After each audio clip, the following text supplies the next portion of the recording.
Hey, this is TJ from tjontheroad.com, back with you and the Waldorf Iridium.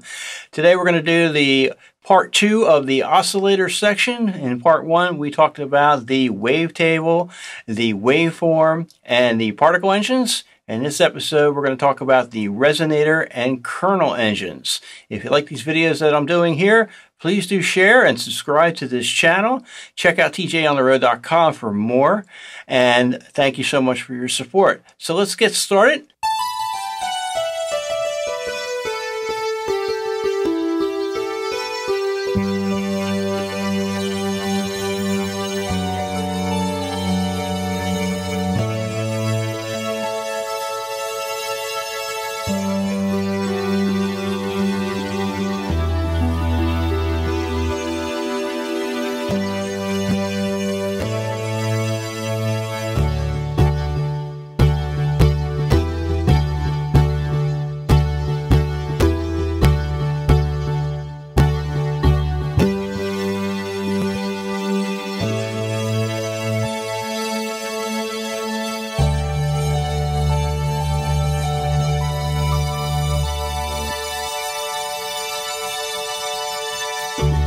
Alright, so first we're going to take a look at the resonator synth engine within the Iridium. Now, when you first hear it, you might think among all these other synth engines in the Iridium that it's probably like the redheaded stepchild. You're like, what is this? Doesn't really make a whole lot of sounds. But that's not really true. Actually, I think you would be underestimating it quite a bit. So let's take a look and see what it does. First, let me explain that the resonator engine is basically sounds that are created by an excited symbol, a short impulse that runs through a number of bandpass filters. And it creates like a ringing type sound. Probably the easiest way for me to demonstrate this is to go to some of the presets here. Let's pick the first one, the bell. Okay, and let's hear that. Nice basic bell type sound, and you can manipulate that in many different ways. So let's take a look at that. The first thing you probably want to look at is the panel controls here. Now the upper left one here tells you the number of repeats. So if I increase this, let's say to 12 repeats, you can hear it repeat. And if I increase the decay,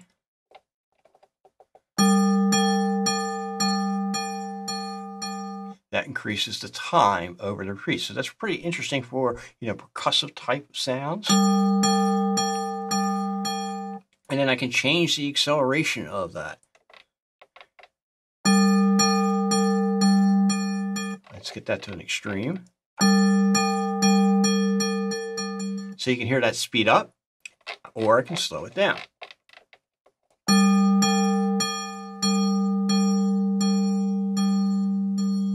So that really allows it to give a lot of really cool textures to the sound. Particularly works well when you marry it with the other oscillators with different engines. And the one thing about the resonator engine that's really interesting is that all these controls, the controls on the screen, the controls on the panel, they're very interactive. You change one thing, you change another thing, it's going to sound completely different. So it may take a little bit of time to really get to know it very well and then understand what to expect to happen when you change things. So the next thing we're going to look at is the exciter. The exciter is the actual signal that is sent through it. That is the short impulse. The lower the setting, the short impulse is generated. And the higher settings, you're going to get more and more noise. And therefore more harmonics.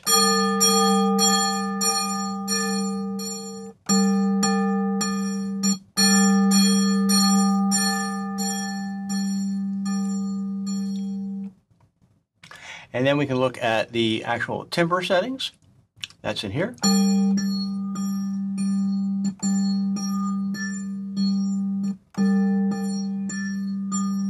It's similar to a filler where it cuts off some particles and other particles are emphasized. And you can see that here in the display.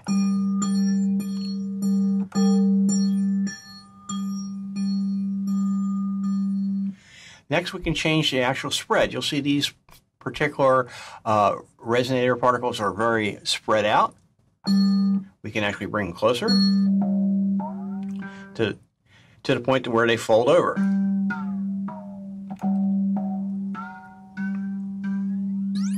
Or very long.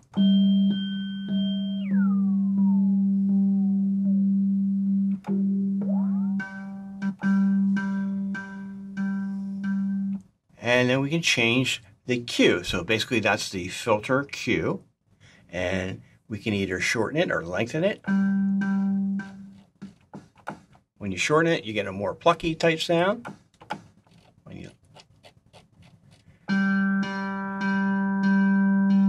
And when you lengthen it, you'll get more of the actual tone. Change the curve of it.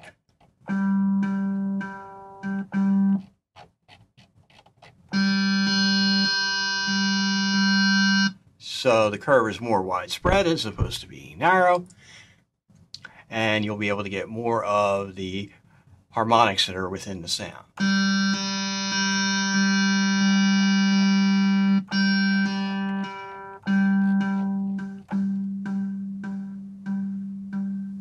And then we can look at the spectrum skew here.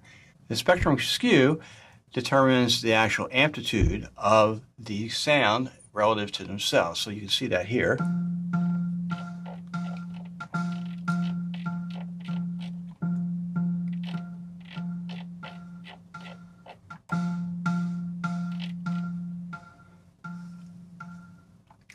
And you also can change the attack, similar to the decay, where it lengthens decay so you can hear more of the repeats over time. The attack will allow you to smooth out the beginning of it, much like an envelope. So you get more of that blown bottle type sound.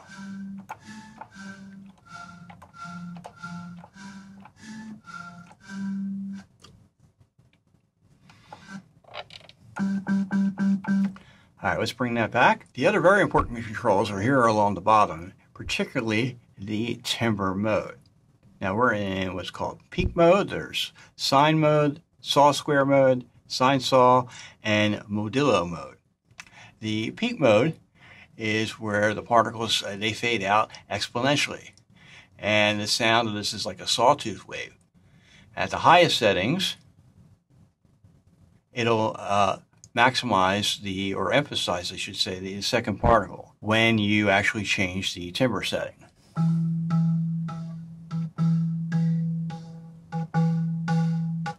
So you'll see every second particle here has been maximized since I turned it all the way up. When I turn it down, the spacing is much more between the particles.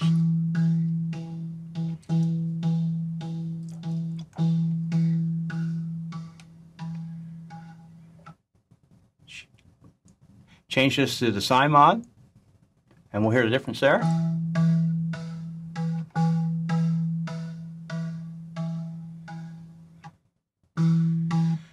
The difference here is instead of it sounding like a square wave, it's going to sound like more of a triangle wave.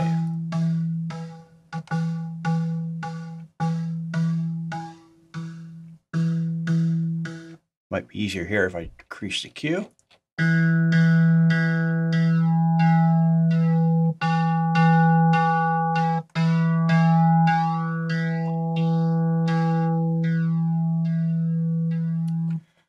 And we have the sine, then we have, excuse me, the saw square.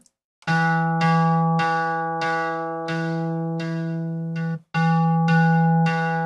you'll see how that's affecting the different particles here. It actually removes the second particles. Conversely to the other type.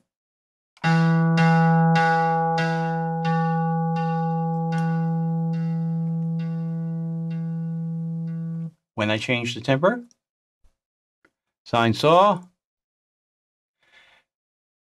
this one starts with the fundamental only, the sine wave, and just adds more particles as you go, completely in series.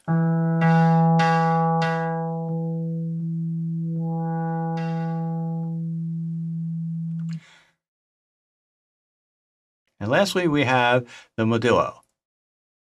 And the modulo sounds much like a sawtooth wave, where the particles fade out exponentially. As you turn it up, they suddenly disappear.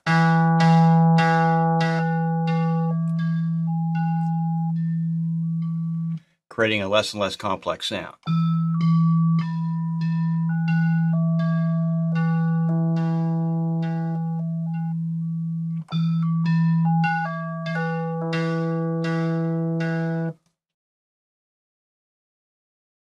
So let's turn that back up here so that we can demonstrate the stretch mode. Now the stretch mode has an effect with the spread parameter. So when I change the spread in the stretch mode, as opposed to the other mode, the stiffness mode,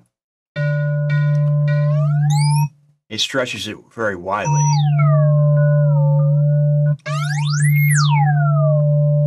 When I change it to the more stiff node or stiffness mode,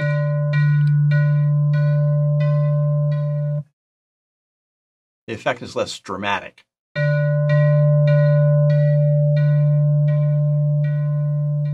But it will fold over more.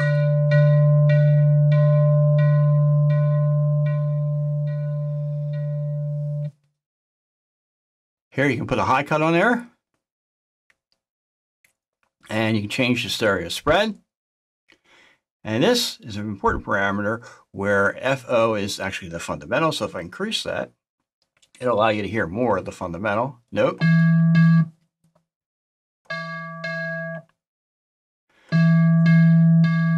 This I find is an important parameter, particularly when you're blending it with other oscillators, because the output of the resonator tends to be a little less high in gain than some of the other oscillators I've noticed. All right, let's listen to a couple more presets, and then I'm going to show you that you can actually use samples as the impulse. Let's try the modulo.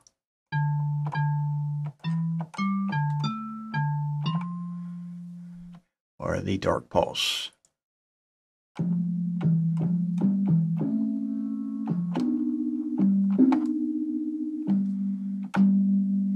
You see that's very narrow pulse there, and it uses the saw square in stretch mode with no emphasis on the fundamental. If we were to try to spread that out,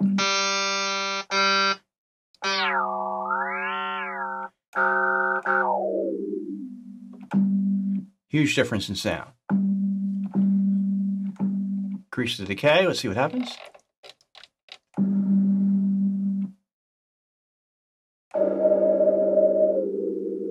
Increase the count, number of repetitions, maximum of 16.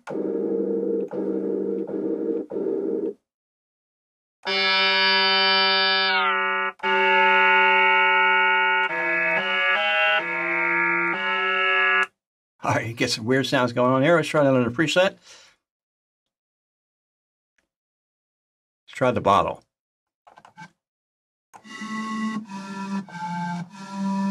Change the timbre.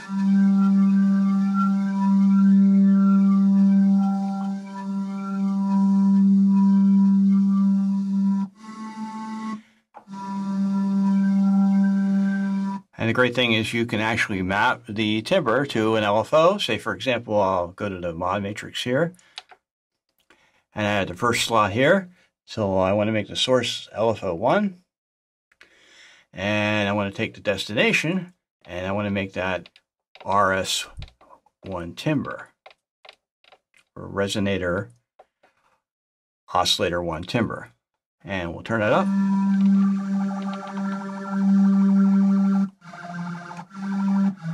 Maybe slow down the speed.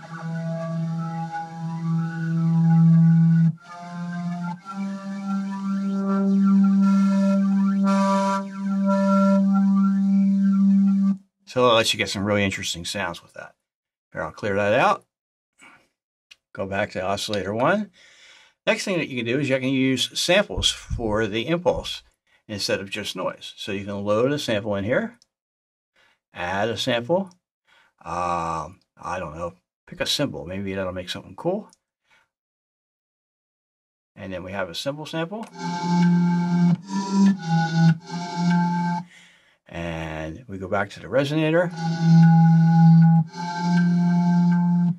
Okay, and I don't know, let's see. Let's raise the fundamental.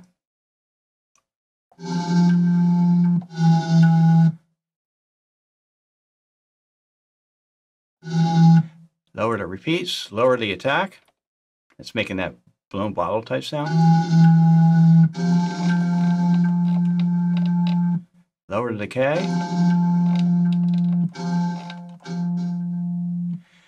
Increase, lower the acceleration.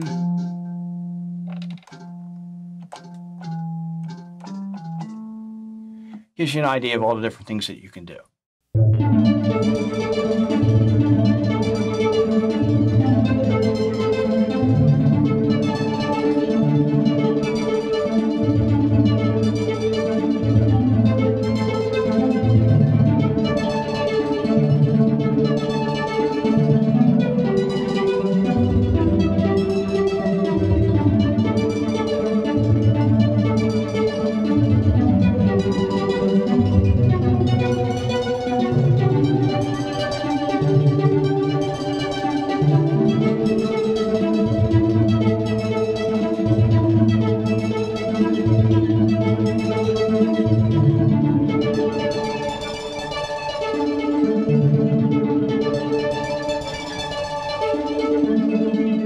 Now, last but certainly not least within the Iridium's synthesizers engines is the Kernel Engine. And this is a monster part of the machine. It can be considered sort of like an FM type synthesis, but it's really much, much more than that. I would call it FM++++. Now, if you've ever been intimidated by FM synthesis, I know I have in the past, don't worry about it. Because with the Iridium, they've done a really, really great job. Waldorf has done an excellent job in making it actually simple to use, simple to understand. And even with its complexity, the user interface is pretty great on that. So let's try that out. First, I'm going to show you some templates to give you a good idea. And you can use these templates. Let's say, for example, the Tine template to create very quick sounds to get you going in terms of what you're looking for. So the tines are just like a piano, electric piano. Your classic, Yamaha DX7 type of electric piano sounds.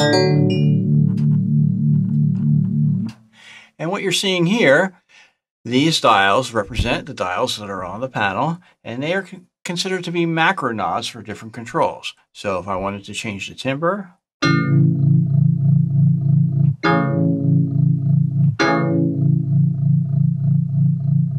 I want to change the tremolo amount.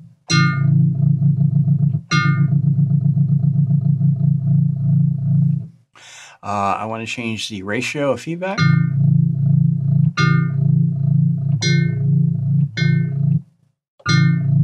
That's a subtle effect in this given algorithm. What do they call high? That's obviously the high end.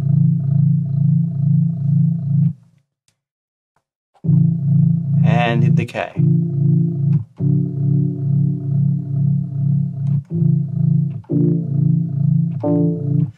So these are basically macro knobs for the given FM type of synthesis. And there are many different types of templates that you can get started with.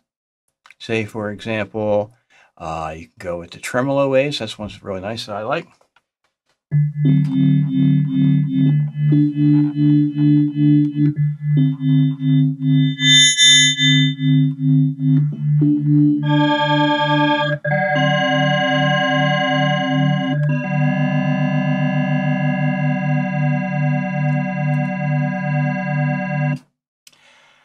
So you can use that along with the other oscillators to get a quick sound going. You don't necessarily have to dive in.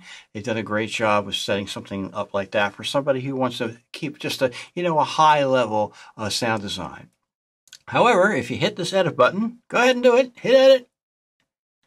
You're going to be able to dive much deeper. Now I'm going to initialize this to just a single. kernel and a single out.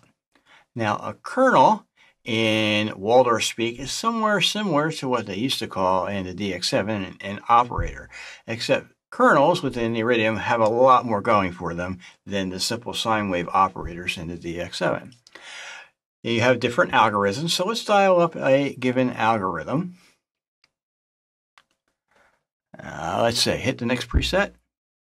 These are all the different ones. A lot of different ones to choose from. All right, I'm going to settle on that one. Now, the basic idea of FM style synthesis and or these kernels is that you have the pink ones here. They're pink or purple. They are the carriers. They're the ones that set the actual pitch. And then you have the given modifiers of those that can set the timbre. They modify the carrier waves. Now what I'm going to do is I'm going to break this down. So you have 6 of those. All right, so I'm going to turn everything but 1 and 2 off. So we'll start at 6. Oops, go back here. And let's see, we'll turn that off. Turn that off. That one's already off. Okay. All right, we go back here. You have a very simple algorithm with K1 being modified by K2. Now let's go to K1 here. Okay, that is a simple sine wave. We can change that to, for example, a wavetable. And then we can change the type of wavetable. And we can change the position of the wavetable.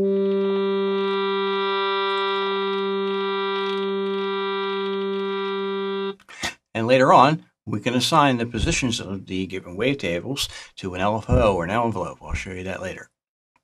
Then I'm going to go to K2. Okay, now if you remember, K2 is the modifier for K1. All right, so here again, I may want to change from a sine wave to say another wavetable. We'll stick with that one. And maybe I want to detune that one.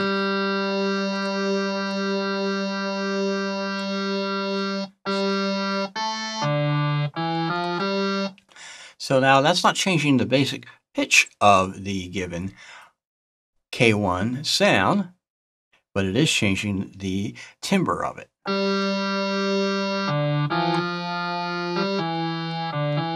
And we can change the ratio.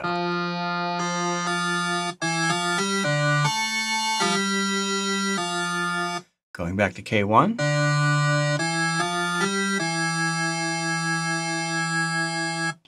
All right, now let's turn on K3. So we want that as the output, okay? If I go back to the patch, you'll see now that that is actually on. It is, and that's on too. Whoops, there we are.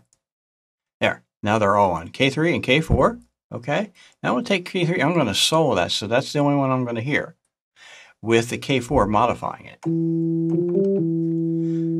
And let's say, for example, I'm going to pick a square.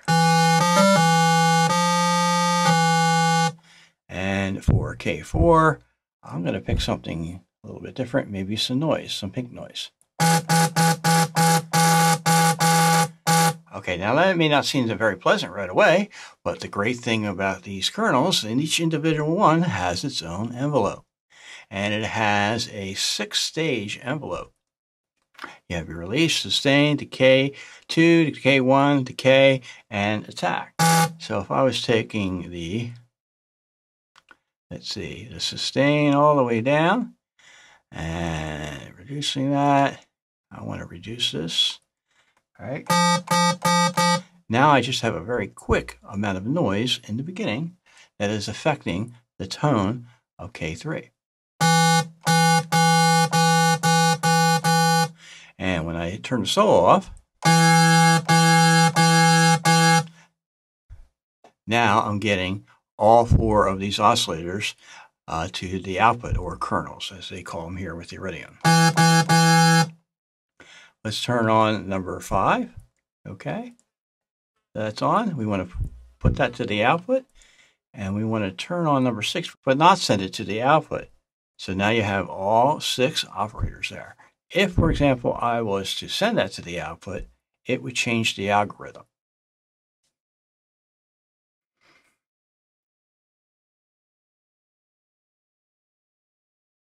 So we're going to turn that off. Okay. And K5, we're going to solo that one. And we'll pick another wavetable.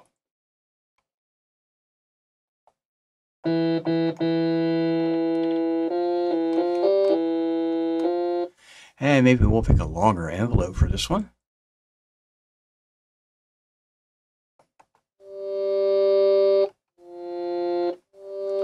And for its modifier, we'll also pick a longer envelope for that.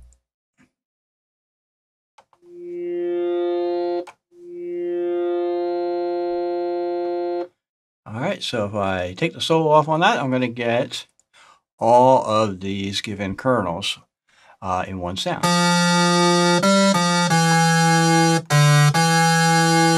So something a little buzzy there.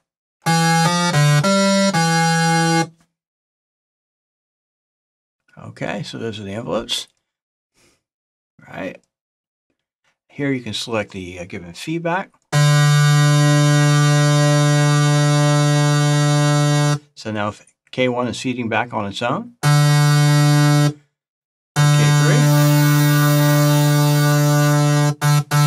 that's a little much. Let's try to get it super fine. Give it a little bit of buzz. Okay.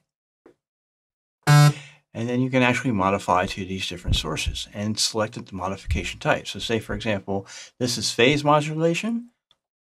I can have true, I can have ring, I can have amplitude or wavetable.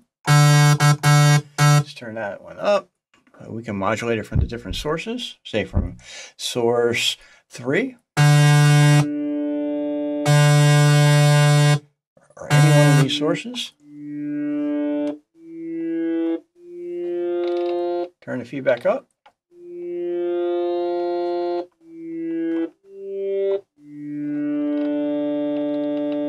And you see how the algorithm changes. It changes dramatically. Or we can just turn it off.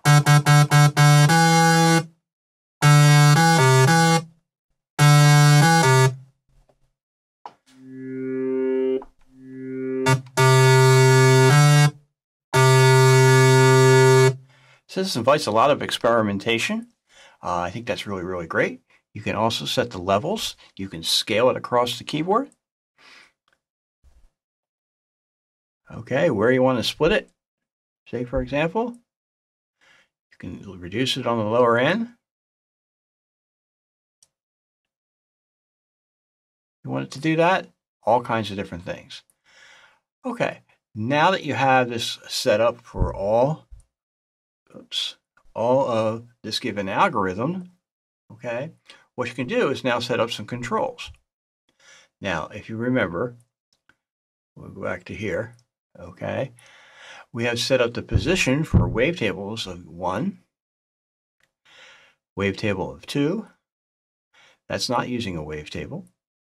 That's not using a wavetable. Position 5 is using a wavetable, or I should say kernel 5 is using a wavetable. So 1, 2, and 5 are now using wavetables, and we have the position set to set those up. So I want to set a control, okay, where I want to edit the name, and I'm going to call that position. We'll back that up.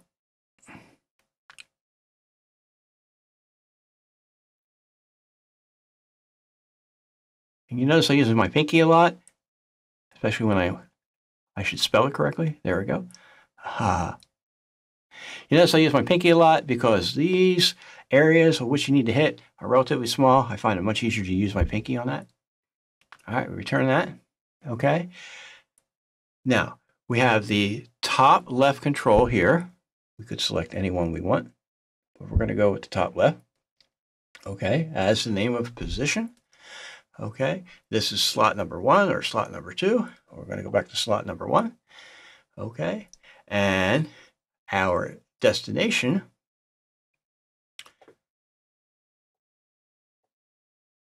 okay, is the K1 position. If we go to slot 2, all right, we want to make sure that's K2 position.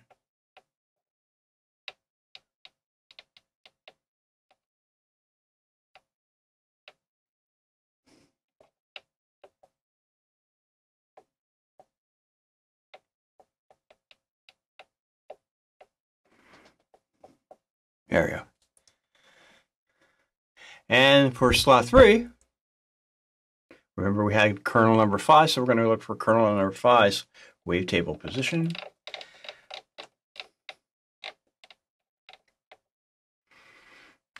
Oops, that's kernel 6. Went a little too far.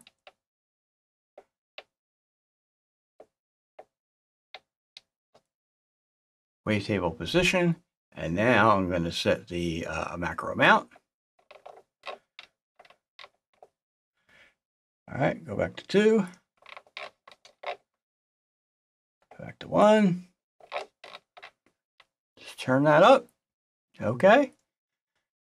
Now, if I exit out of this mode, you'll see here on the first dial is the position of all the wavetables that I assigned to it.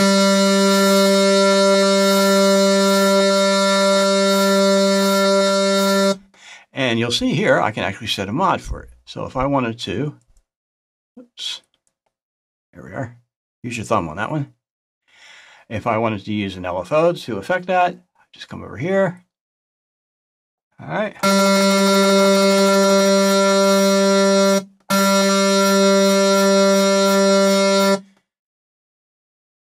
So in that way, you can set a given parameter or set of parameters to a macro destination and have that macro destination modified by an LFO or an envelope. All right, so let's go back to some of these templates here. Okay, and I don't know, let's pick FM brass.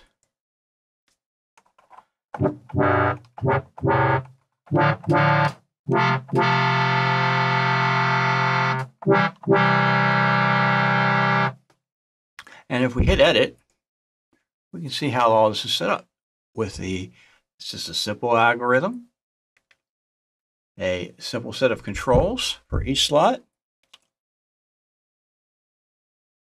for each dial, I should say.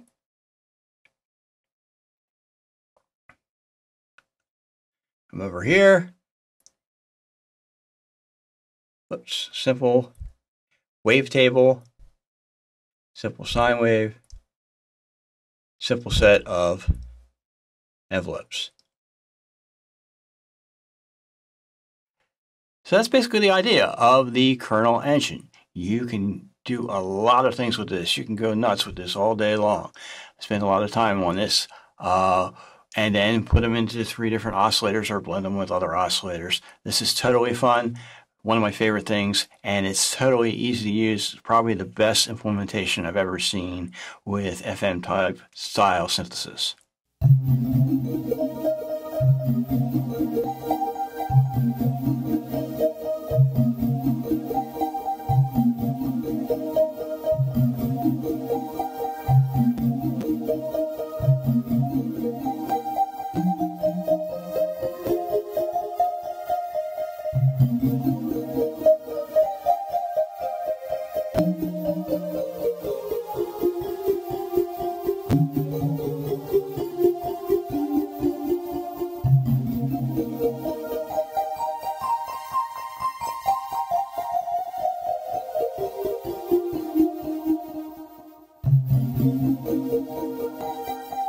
Well, hey, that's it. The Waldorf Iridium oscillator sections. It is the Resonator and Kernel engines. I think they sound really, really awesome. They're very, very flexible and easy to use.